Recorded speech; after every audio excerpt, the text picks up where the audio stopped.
In this video I will share with you secrets and life hacks so that you can shoot high quality videos on your smartphone, just like the one you are watching right now. I am simply sitting in a park using a daylight and filming on a smartphone. Maybe you are in the same situation and absolutely need to shoot a video. Naturally, you want to do it well and beautifully. In this video I'll talk about shooting settings, the gadgets you need to get such a good picture, and of course various tips and life hacks. So let's start with where I'm sitting right now. I didn't just random sit on this bench. There are many benches in this park, but I choose this one because the sun is directly in front of me. The light passes through the three leaves, making it softer and more diffused, which is important if you don't want harsh shadows or wrinkles on your face. I also choose this spot because behind this bench there are green grass and overall the background is slightly darker than me. This separates me from the background and creates a deeper, more voluminous image due to the contrast. I am lit a bit more brightly and the background is a bit darker. The contrast gives the illusion of a deeper image, which is also important. I am filming on the main camera of my smartphone because that's where I can get the best quality, good detail, accurate color, great autofocus. As you can see, I am moving and the focus track my face. But there is nuance.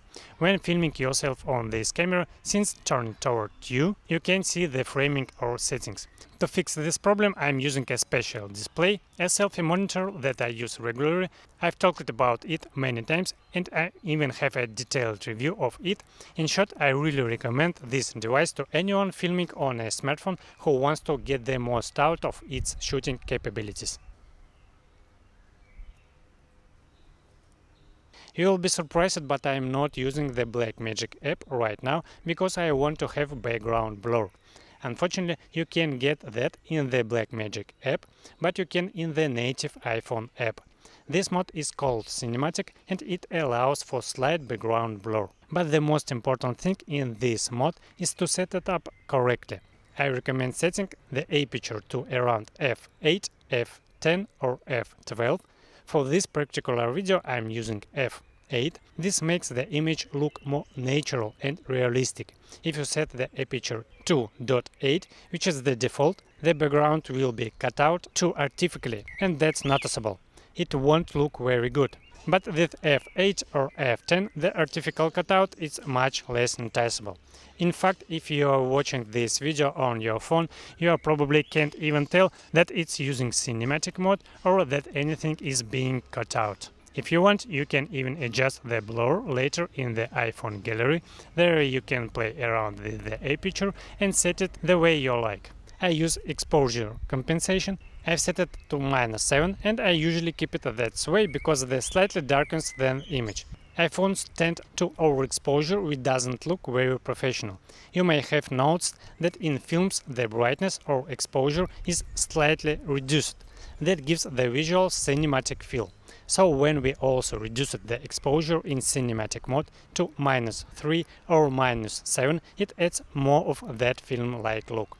Of course, it's not exactly like a movie shot on an expensive camera, but we can get closer with these settings.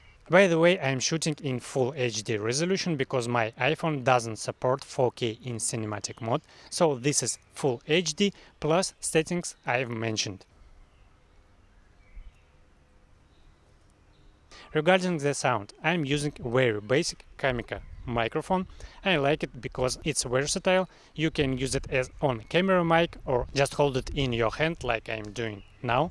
It's very affordable. You can check the price via the link under this video. The most important thing when filming outdoors or in nature is to use wind protection. This is a foam cover that blocks wind noise. It's crucial because the wind can start blowing suddenly. Maybe there is none now, but it can come in a minute. So always use a windscreen.